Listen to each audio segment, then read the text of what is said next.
এই বাংলাদেশে বর্তমানে জামাত ইসলামের থেকে বড় জালিম আর কেউ নাই।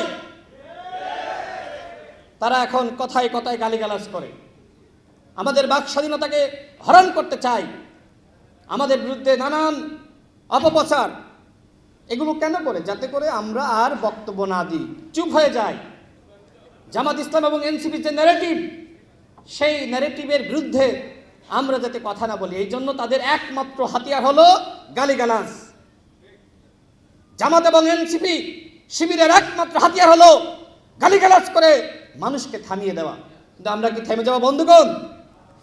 আমাদের স্লোগান সবার আগে বাংলাদেশ, আর ওদের স্লোগান হলো সবার আগে পাকিস্তান।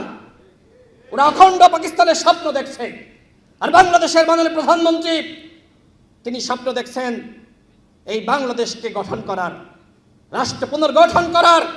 ৭১-এ যারা স্বাধীন বাংলাদেশ চায়নি, তাদের হাতে কি বাংলাদেশের সার্বভৌমত্ব নিরাপদ বন্ধুগণ? তারা বাংলাদেশের মাননীয় প্রধানমন্ত্রীকে নিয়ে ষড়যন্ত্র করছে, নির্বাচিত সরকারকে নিয়ে ষড়যন্ত্র করছে।